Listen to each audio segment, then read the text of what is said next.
Pendekar karate dalam film Karate Kid, Mr. Miyagi, memberikan sebuah petuah kepada muridnya.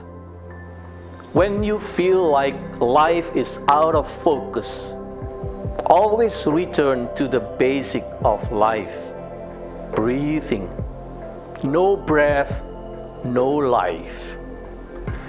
Ketika hidup ini serasa tak terkendalikan, senantiasa kembalilah ke hal yang paling mendasar dalam hidup, yaitu bernafas. Tanpa nafas, hidup pun tiada. Para seniman ilmu bela diri tahu apa artinya bernafas dan teknik bernafas sebagai fondasi untuk melatih dan membangun kekuatan yang dibutuhkannya. Para sufi, kaum pertapa, dan orang-orang bijaksana faham betul apa hubungannya bernafas dengan keheningan, konsentrasi, meditasi, inspirasi, dan hal meluruskan akal budi. Dunia medis pun menegaskan betapa kebiasaan bernafas dalam-dalam untuk menghirup oksigen sebanyak-banyaknya di udara yang terbuka pagi hari sungguh amat baik. Itulah bernafas, satu kegiatan yang kita lakukan setiap saat. Namun sayangnya, tak selalu kita sadari betapa kaya dan betapa berharganya kegiatan yang satu ini. Anugerah yang tak ternilai. Nafas adalah kelegaan. Nafas adalah kebebasan. Nafas adalah kesempatan baru, pengharapan baru, dan kekuatan baru. Nafas adalah daya kehidupan. Sungguhlah menarik, di dalam Alkitab, kata roh mengandung pengertian ini, nafas dan angin atau udara. Singkat kata, berhubungan dengan kegiatan bernafas. Sebab kehidupan ini ada karena roh Allah memberi nafas kepada segala makhluk. Apabila engkau mengambil roh mereka, mereka mati binasa dan kembali menjadi debu. Apabila engkau mengirim rohmu, mereka tercipta. Mazmur 104 ayat 29 dan 30. Sesungguhnya kegiatan bernafas menghubungkan kita secara langsung dengan sumber kehidupan, yaitu roh Allah sendiri. Marilah di momentum yang masih bersuasana Pentakosta ini, kita menyadari anugerah besar yang satu ini, yaitu kita bisa bernafas.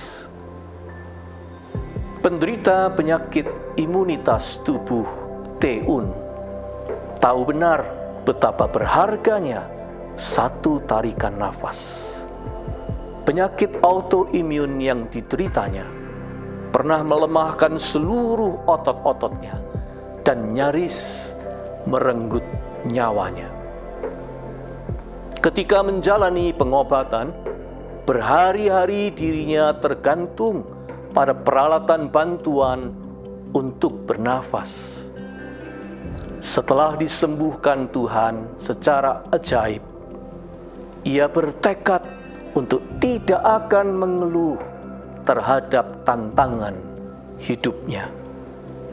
Jika tantangan menghadang, aku hanya menarik nafas dalam-dalam dan bersyukur bahwa aku masih bisa bernafas. Itu memberiku kekuatan luar biasa. Demikian katanya bersaksi. Nabi Yehezkiel pernah menerima penglihatan tentang kerangka manusia di sebuah lembah yang kemudian diberi daging, otot, bahkan kulit. Namun masih belum bergerak juga. Barulah bergerak dan hidup sesudah Tuhan mengembuskan nafas kembali. Yehezkiel 37 ayat 8 hingga 10. Seperti itulah gambaran umat Yehuda di pembuangan yang sudah kehilangan pengharapan dan merasa seperti orang sudah mati. Tetapi apapun kondisi mereka, jikalau Tuhan memberikan Roh-Nya, mereka pasti bangkit dan hidup kembali. Ayat 14. Roh Allah adalah roh yang menghidupkan. Roh Allah memberi kita kehidupan. Di mana ada Roh Allah, di situ ada kehidupan, ada kemerdekaan, ada kesegaran, ada pembaruan. Kita sering membayangkan perkara yang besar-besar dan ajaib tentang Roh Kudus. Padahal sebenarnya Roh Kudus sudah memberi kita anugerah terbesar, yaitu kehidupan melalui nafas yang kita hirup. Bahkan segala hal yang ada pada kita, baik besar maupun kecil, tidak akan ada gunanya apabila Tuhan tidak memberi kita nafas, bukan? Seperti nafas, begitulah kerja Roh Kudus di dalam kita. Nafas adalah kelegaan. Roh Kudus menolong kita untuk membuka hati bagi pengampunan Tuhan yang melegakan. Nafas adalah kebebasan. Roh Kudus membebaskan kita dari kuasa dosa yang menyesatkan. Nafas adalah kesempatan. Roh Kudus membuka pintu kesempatan kedua bagi para pendosa yang bertobat. Nafas adalah pengharapan. Roh Kudus membangkitkan pengharapan di dalam hati siapa saja yang sedang dilanda keputusasaan. Nafas adalah kehidupan. Roh Kudus memberi daya untuk memperjuangkan kehidupan. Produser film dari Inggris, Jonathan Cavendish, melahirkan karya sinema yang diangkat dari kisah nyata tentang kehidupan ayahnya, Robin Cavendish. Pada tahun 1958, Robin terkena polio. Dokter memvonisnya hanya punya waktu 3 bulan, dan berapapun waktu yang ia miliki harus dihabiskannya di pembaringan rumah sakit. Tetapi Robin menolak untuk menyerah. Ia memutuskan untuk pulang, menjalani kehidupannya bersama keluarga, istrinya Diana, dan putranya Jonathan. Dengan bantuan sahabatnya, ia merakit sendiri sebuah kursi roda untuknya, beserta kelengkapan khusus, yakni respirator untuk bernafas. Selanjutnya, ia juga memperlengkapi dirinya dengan mobil van khusus untuk berkeliling Eropa bersama keluarganya. Robin Cavendish memiliki motto, yaitu quality of life. Baginya, berapapun waktu yang dipunyainya, ia ingin menjalani hidup yang berkualitas. Ia ingin tetap bisa bersama dan bepergian dengan keluarganya. Melewati segala suka duka, seorang penderita polio di tahun 1960-an yang hidupnya bergantung pada alat pernafasan atau respirator, Robin bertahan hidup bukan cuma 3 bulan, melainkan 36 tahun lagi. Kisah inspiratif yang diangkat ke layar lebar ini oleh Jonathan Cavendish, sang produser, sekaligus putra sang tokoh utama, Robin Cavendish, diberi judul Breathe, bernafas.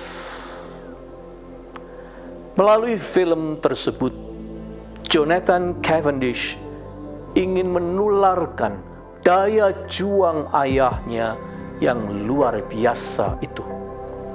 Film yang berkisah tentang dorongan cinta dari dalam hati untuk bukan hanya sekedar hidup, melainkan hidup secara berkualitas. Bukan hanya sekedar rutin bernafas, melainkan faham benar akan apa artinya masih diberi kesempatan untuk bernafas dan tidak menyia-nyiakannya. Film Breathe ini mengingatkan saya akan peran Roh Kudus, Roh Allah yang menghidupkan, Roh yang dikaruniakan kepada kita agar kita tidak sekedar bernafas, melainkan mampu menjalani kehidupan yang berkualitas. Roh yang memberi pencerahan dan penyegaran kepada kita setiap hari, agar setiap nafas yang kita hirup menjadi daya pendorong untuk menjadikan hidup kita lebih hidup. Biarlah dengan daya dari Roh Kudus kita dimampukan untuk menghirup, inhale, breathe in, sebuah kehidupan yang berharga dan layak disyukuri, dan selanjutnya mengembuskan, exhale, breathe out, sebuah kehidupan yang semerbak harum karena memuliakan Tuhan dan memberkati sekitar kita. Bersama tarikan nafas ini, mari kita sambut hadirnya Roh Kudus di dalam hati kita. Ya Roh Pencipta, pemberi kehidupan yang rahmani, kami syukuri setiap tarikan dan embusan nafas kami. Mampukan kami untuk menghirup kehidupan kami yang baru dalam Kristus Tuhan kami, dan tak membiarkannya sedetik pun berembus sia-sia tanpa arti. Amin.